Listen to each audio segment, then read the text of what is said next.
Bonjour, aujourd'hui on arrive sur la fin d'année, on arrive sur 2024 et comme j'aime bien le faire, c'est un petit point sur les courtiers que je plébiscite, que je recommande. Alors, il n'y a rien d'affilié. Tous les liens que vous trouverez, je vous mettrai le lien vers l'article, vers tous les liens de tout ce que je vais parler dans la description de cette vidéo. Il n'y a aucun lien qui sont affiliés. Je ne suis affilié à personne. Le but, c'est de rester le plus objectif possible et pas d'en privilégier un parce que je vais toucher un peu plus d'affiliation de l'un ou de l'autre. Donc je vous parle également de ce que je connais, c'est-à-dire soit des courtiers dont je dispose, soit des courtiers que j'ai pu utiliser dans le passé ou que des amis traders à moi utilisent et que je connais très bien.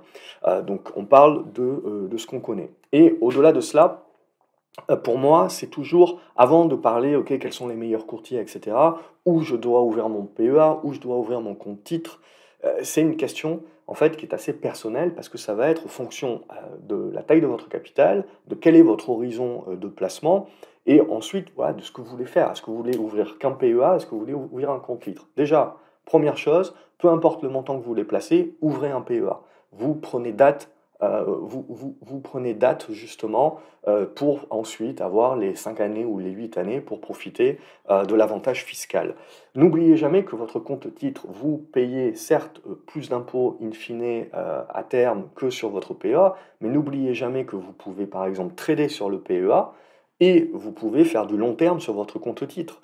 Le compte titre, vous ne payez des impôts que si vous vendez les positions. Si vous faites du long terme avec par exemple des actions qui vont plutôt faire du rachat d'actions plutôt que du dividende, ou des ETF qui vont plutôt réinvestir les dividendes directement plutôt que de vous les verser, ben, en fait, vous pouvez très bien conserver ces actions-là ou ces ETF-là pendant des années sans avoir, et tant que vous ne vendez pas, tant que vous n'avez pas une cession, vous n'avez pas un impôt à payer dessus. Ce qui fait que si vous voulez, l'avantage fiscal du PEA, en fait, est beaucoup plus réduit par rapport au désavantage du compte titre, plus vous êtes long terme sur le compte titre. Euh, donc ça, ne l'omettez jamais qu'en termes stratégiques, par exemple, si on veut trader du court terme, mais aussi avoir un bas de laine, un portefeuille plus long terme, vous pouvez utiliser les deux en combo. Maintenant, je vais partir du principe ici que quand on réfléchit PEA, donc c'est que on veut profiter de l'enveloppe du PEA, mais on veut également profiter. Ce n'est pas qu'une question de tarification, de transaction et de prix. Plus votre capital est restreint, plus c'est le cas, plus il va falloir faire attention au tarif des transactions, mais plus vous commencez à développer votre capital ou avoir un horizon plus long terme, ou vraiment à professionnaliser un petit peu vos investissements, et plus vous devez surtout regarder l'ergonomie de la plateforme et surtout sa résilience. N'oubliez jamais que quand il y a vraiment de grosses volatilités, la plateforme peut bugger, la plateforme peut être très lente, et quand vous avez besoin de passer des ordres, vous comprenez que une tarification basse n'est pas le point majeur de la plateforme de trading ou d'investissement que vous devez choisir. Également, vous avez des plateformes qui vont proposer un certain nombre d'actualités, un certain nombre de données fondamentales. N'omettez pas que tout cela a un coût en règle générale. Quand on veut approfondir un petit peu nos investissements boursiers, on veut regarder des données fondamentales, on veut regarder des actualités, et très rapidement, ça devient payant. Et quand on additionne tout ça, ça peut valoir le coup de choisir un courtier qui est peut-être un petit peu plus cher qu'un autre, mais qui vous fournit tous ces produits-là gratuitement, enfin intégrés à ce que vous payez, et donc à partir de ce moment-là, qui devient beaucoup plus intéressant que la solution la moins chère. Autre point également, vous avez des courtiers qui sont pas chers, mais qui proposent très peu d'actions, surtout des grosses caps. Dès que vous allez vouloir vous professionnaliser, etc., c'est important d'aller sur des courtiers qui vont avoir la capacité de vous proposer un éventail très large d'actions, un éventail très large de marchés et des tarifs attractifs pour tous ces marchés-là. Et également, un autre point majeur, donc, ce sont toutes les garanties. Les garanties, si vous voulez, donc que le courtier soit assujetti à l'AMF ou à d'autres banques centrales, par exemple souvent la banque centrale allemande ou la banque d'Angleterre, mais également les garanties ne sont pas les mêmes. Vous êtes sur du 100 000 euros sur votre cash, du 70 000 euros sur vos titres, puis rapidement, si vous avez des courtiers qui sont sur Amsterdam, qui sont en Allemagne, et qui sont un petit peu ailleurs aux États-Unis ou en Angleterre, ça va être que 20 000 euros sur les titres, etc. Bien entendu, il faut que le courtier fasse faillite. Donc dans ces probabilités-là, on est, si vous voulez, dans un aspect qui est très critique, avec des probabilités faibles, mais plus vous choisissez un petit courtier, plus, même s'il propose une garantie importante qui est backupée par une banque centrale, Mais ce qu'il faut se dire, c'est, ok, je suis protégé, mais d'une certaine manière, le petit peut plus facilement faire faillite que le gros. Donc n'oubliez pas également de prendre ça en compte et donc c'est pour ça que si vous voulez que pour moi il n'y a pas un meilleur courtier, qui est meilleur que les autres. En fait, il y a un meilleur courtier pour vous à un moment donné dans votre environnement, dans ce que vous recherchez, mais comme on évolue dans le temps, à un moment donné, il y aura un autre.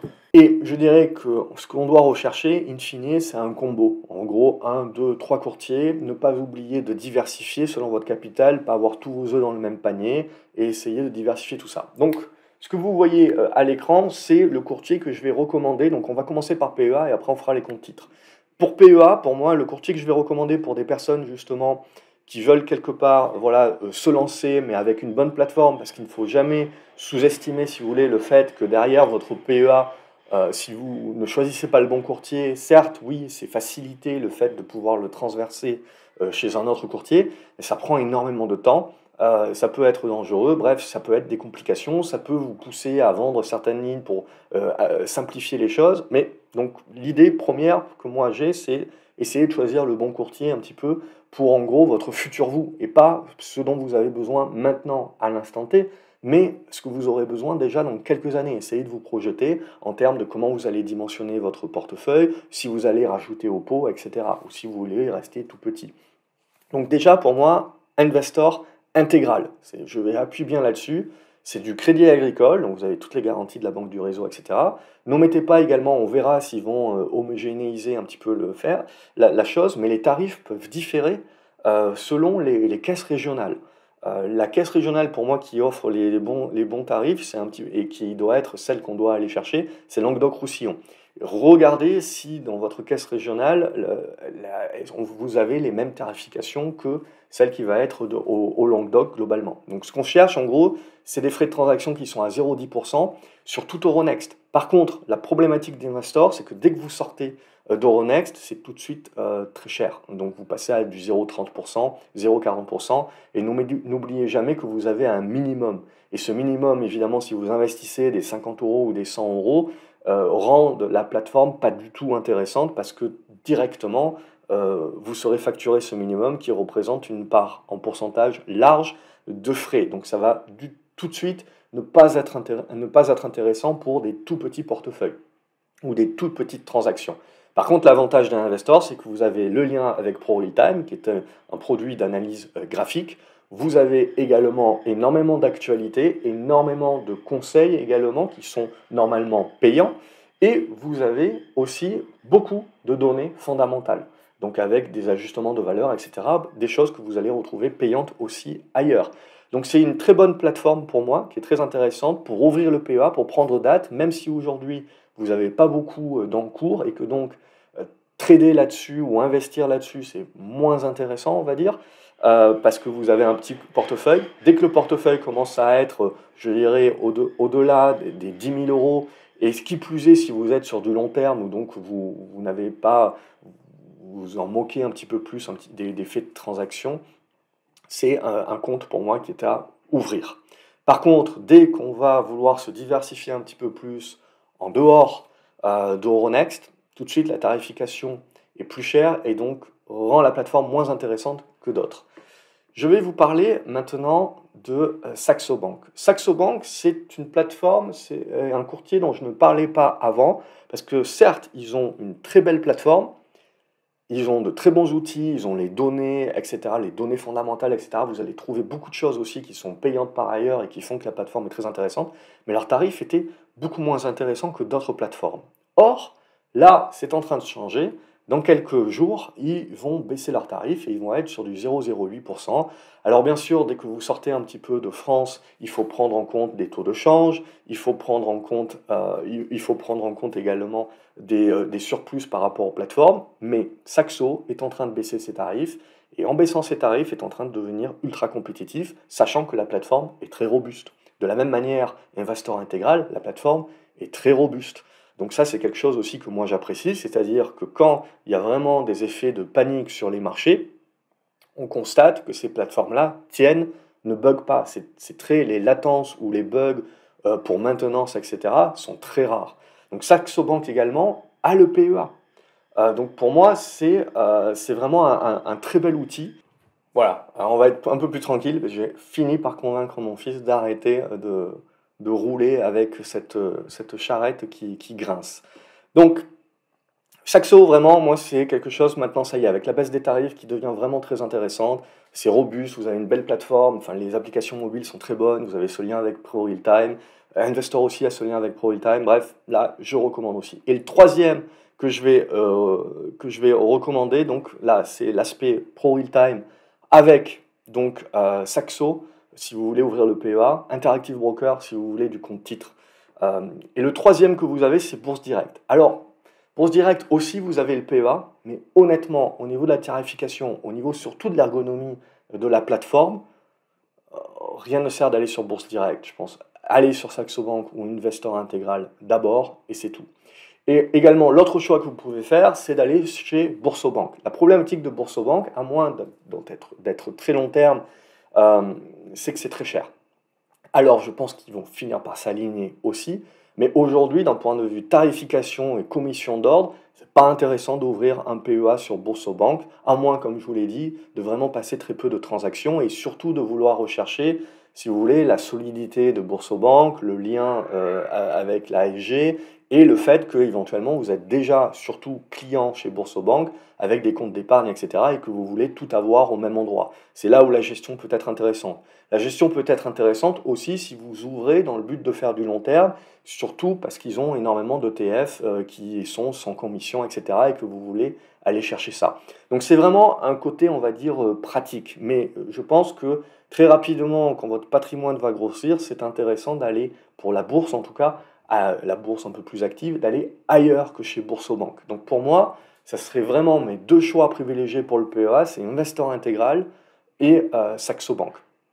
Et là maintenant, on va passer donc au compte titre. Et au compte titre, également, donc le but du compte titre, si vous voulez, c'est d'aller chercher en dehors d'Euronext du coup. Donc d'aller chercher les pays nordiques, par exemple, d'Europe, d'aller chercher les pays périphériques du Sud ou d'Europe de l'Est, d'aller chercher peut-être en Asie, d'aller chercher en Amérique latine, et puis surtout les US, surtout les États-Unis. Et pour ça, pour moi, le leader encore à ce stade-là, ça va être Interactive Broker. Mais si vous avez déjà par exemple un PEA chez Investor Intégral, ça peut valoir le coup donc d'avoir un compte titre et de faire un bon combo avec Interactive Broker, mais aussi Saxo Bank. Pour moi, il faut avoir plusieurs comptes pour avoir le bon combo.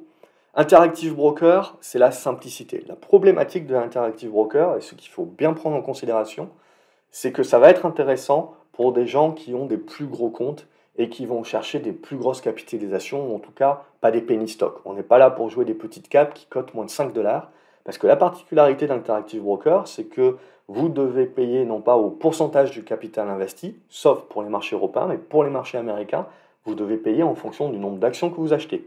Plus l'action vaut pas cher, plus vous en achetez beaucoup pour vous faire une position complète, plus vos frais sont importants et bien au-delà des 0,10% que vous pouvez payer ailleurs. Donc à ce moment-là, si vous voulez, si vous êtes plutôt sur des penny stocks, etc., ça peut être plus intéressant d'être sur du Saxo Bank, par exemple, pour les US ou pour les autres marchés. L'avantage d'Interactive Broker, c'est au niveau des taux de change, si vous voulez, vous n'avez pas de surplus de taux de change. Donc ça, pour celles et ceux qui investissent vraiment beaucoup à l'extérieur de France, à Saxo Bank, c'est encore 0,25% et c'était 0,5 avant. Donc, vous devez intégrer un petit peu tous ces paiements en fonction vraiment de ce que vous faites ou de ce que vous voulez faire à l'avenir. Mais tout l'un dans l'autre, si vous voulez, c'est pour ça que je vous dis qu'il n'y a pas un courtier qui est vraiment meilleur que les autres, c'est vraiment typiquement en fonction de ce qu'on recherche. Donc là aussi, Interactive Broker, j'aime beaucoup parce que vous pouvez faire le lien avec Pro Realtime si vous voulez, hein, et avoir les achats et les ventes directement sur le graphique, mais vous pouvez aussi utiliser directement la plateforme d'Interactive Broker. À l'intérieur, vous avez la plateforme TWS, alors il faut une certaine prise en main, mais vous avez leur version web qui est comme la gestion d'un compte classique que vous pouvez trouver sur n'importe quelle plateforme de trading, qui est très ergonomique, très simple. Mais dès que vous voulez professionnaliser un petit peu, la TWS, la Trading Workstation Interactive Broker, c'est vraiment le must. Donc pour moi, voilà, on en est là aujourd'hui, c'est-à-dire que le combo parfait que je verrai, c'est en gros Investor Intégral ou Saxo Bank pour le PEA, et derrière Interactive Broker pour le compte titre. Et puis maintenant, on va passer à des profils qui ont peut-être, si vous voulez, moins de capital et qui donc, surtout pour eux, au-delà de la plateforme, ce qui est important pour eux, c'est l'ergonomie, la facilité de la plateforme et payer très peu de frais. Et pour cela, vous avez le leader qui est DeGiro, mais qui a récemment augmenté ses tarifs. Et n'oubliez jamais, si vous voulez, que ce qui est important, c'est pas juste de regarder une plateforme parce qu'elle a des tarifs qui sont bas, voire gratuits. Il faut toujours vous dire que plus une plateforme est jeune, plus elle est en train d'essayer d'être dans une acquisition de clientèle, et donc elle est dans un processus d'offre marketing, et il faut essayer de se projeter et de se dire, dès qu'ils auront acquis la base client qui leur est nécessaire pour pouvoir négocier correctement leurs tarifs, eux, et donc faire des transactions en pool, et donc vous, ils vous facturent très peu cher, mais parce que eux, ils passent les transactions en gros, et donc ils ont des ristournes par rapport à ça. Ils ont également des exclusivités avec les émetteurs, que ce soit de trackers, donc d'ETF, que ce soit également certains turbos, certains varants, certains produits dérivés. Ils vont signer des exclusivités et ils vont être comme apporteurs d'affaires, si vous voulez, parce que quand ils vont justement vous pousser à faire de l'achat programmé d'ETF pour le long terme, du DCA et ce genre de choses-là, eux, ils savent tout de suite, si vous voulez, quel est le capital qui rentre tous les mois. Donc, et ils peuvent faire des projections et en fonction de ça, négocier les tarifs, négocier les spreads également. N'oubliez jamais que certains courtiers, même s'ils vous vendent le fait qu'ils ont des frais qui sont très bas, ils se rémunèrent aussi sur le frais et ils se rémunèrent aussi sur le capital qu'ils amènent. Par exemple, si j'amène tous les mois, je ne sais pas, 100 000 euros ou 1 million d'euros chez du Amundi, je signe une exclusivité avec eux, avec un tracker monde, je dis n'importe quoi, et je sais que tous les mois, je vais leur amener 1 million d'euros, et je vais toucher donc à, je ne sais pas, un pourcentage, 0, quelque chose par rapport à ça, et c'est là-dessus que je vais me rémunérer.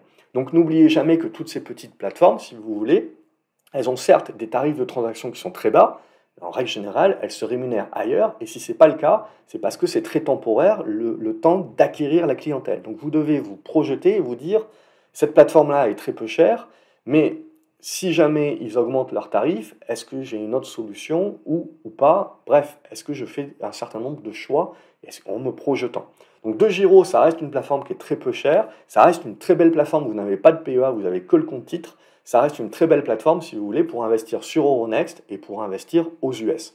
Donc là, on est sur des tarifs qui sont très bas si vous voulez, si vous passez vraiment des tout petits ordres, c'est 2 euros la transaction, donc c'est 2 euros de transaction, vraiment si vous passez évidemment 50 euros ou 10 euros par 10 euros, c'est pas la peine, c'est pas intéressant, mais pour des portefeuilles qui sont un petit peu plus gros, là ça devient tout de suite plus intéressant. N'oubliez pas également que on peut avoir des portefeuilles pour moi que l'on peut dimensionner sur DeGiro. Ils ont quand même les reins solides, on ségrègue les comptes, ce genre de choses-là. Ce n'est pas le cas pour tous les nouveaux courtiers. Des fois, les comptes, si vous voulez, sont liés au compte de la société. Donc si ça fait faillite, ça peut créer d'autres problèmes. Mais en règle générale, dès qu'ils commencent à avoir une base de clients assez importante, ils commencent à étendre ces garanties-là, à signer avec des banques centrales, avec des agréments, etc. et à ségréguer les comptes. Ça, c'est quelque chose qui est important. C'est quelque chose que vous avez sur DeGiro, c'est quelque chose que vous avez sur Trade Republic, qu'on va en parler. Cherge, j'en ai pas connaissance. Et XTB également, c'est ségrégué sur des comptes BNP Paribas. Donc en gros, vous devez regarder ça aussi. Je ne parle pas de tous les comptes, mais pour moi, voilà, c'est ça qui est vraiment le plus important. Et donc du coup, voilà, vous avez vraiment une tarification qui est intéressante. Sur DeGiro aussi, le bas blessera sur les taux de change. C'est pour ça qu'à partir d'un certain capital, peut être intéressant, suivant ce qu'on fait, de passer sur un Interactive Broker si on fait vraiment beaucoup d'US, par exemple.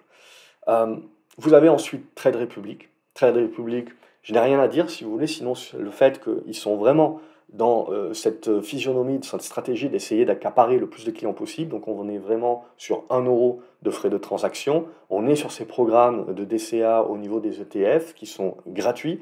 Voilà, parce qu'ils sont, comme je vous l'ai dit, en train de construire leur base client. Mais n'oubliez pas qu'une fois que ça sera fait, éventuellement les tarifs augmenteront comme DeGiro a pu les augmenter. Après, voilà, si vous n'investissez pas vraiment des tout petits montants, ça restera toujours des tarifs attractifs. Donc pour moi, Trade Republic continue de pousser énormément. Ils ont fait une grosse progression, une grosse entrée sur le marché depuis 2 ans. Et du coup, ça attire. On a beaucoup d'autres qui rentrent. Et vous regardez Shares, par exemple, on a la même physionomie. Ça également, c'est un nouveau courtier qui est en train de vouloir pousser sur la France. Et également au niveau des frais, ben, on est sur 1 euro. 1 euro pour tout. Alors après, vous avez même de la crypto, etc. Il faut regarder des fois un petit peu dans le détail, mais puisque vous regardez que le 1 euro, c'est jusqu'à 100 euros sur la transaction. Mais voilà, ETF, actions, vous êtes sur du 1 euro. Et à partir de ce moment-là, si vous voulez, vous êtes essentiellement sur des apps de téléphone.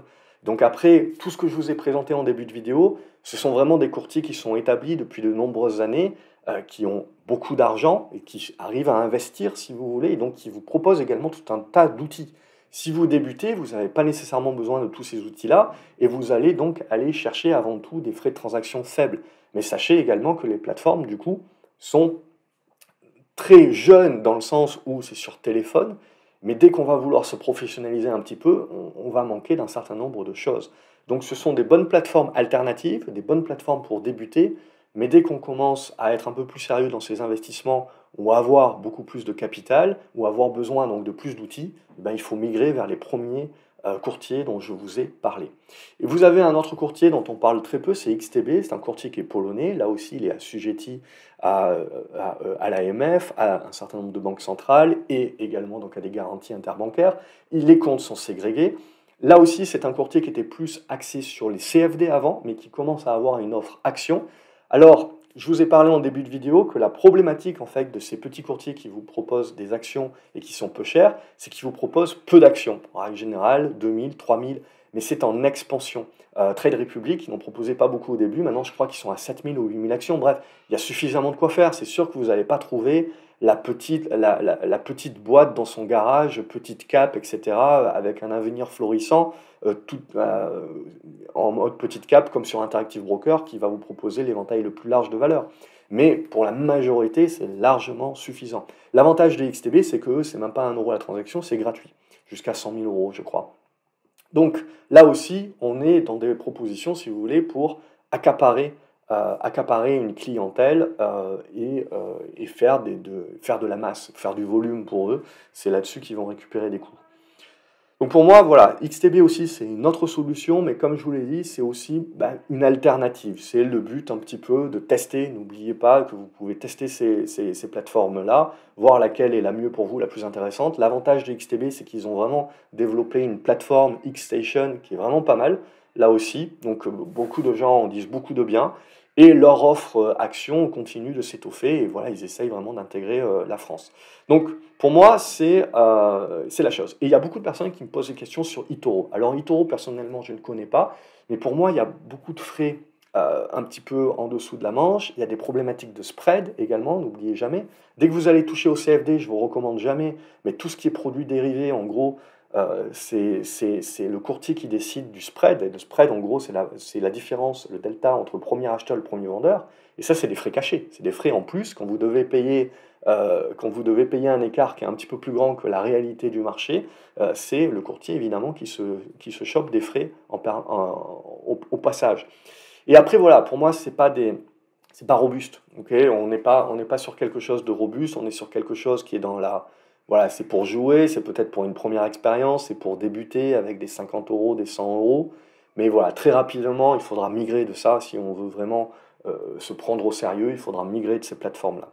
Donc pour moi, pour résumer, si vous voulez, le meilleur combo PEA compte titre, c'est Investor Intégral Saxo Bank avec Interactive Broker. Et après, vous avez du Trade Republic de Giro, qui pour moi sont des bons courtiers alternatifs sur lesquels on peut mettre une petite partie de son capital. Et voilà, juste pour ne pas mettre tous les yeux dans le même panier, si vous voulez, et profiter d'un certain nombre de choses. Et après, il y a Charge qui est à regarder, qui à mon avis va rapidement monter en cadence et qui va rentrer en compétition peut-être certainement rapidement avec Trade Republic. Tout cela, évidemment, tous ces courtiers-là, ben, c'est bien, c'est de la compétition, c'est de la concurrence. Et ça pousse, vous voyez, à des courtiers comme Saxo Bank, où je pensais qu'ils ne bougeraient jamais, à proposer des baisses de tarifs qui rendent tout de suite la solution beaucoup plus attractive que ce qu'elle était auparavant et qui me fait classer maintenant, dorénavant, dans le trio de tête. Voilà pour cette vidéo, n'hésitez pas à la partager, à vous abonner à la chaîne pour ne pas louper d'autres vidéos. Je vous dis à la prochaine, salut les graphes.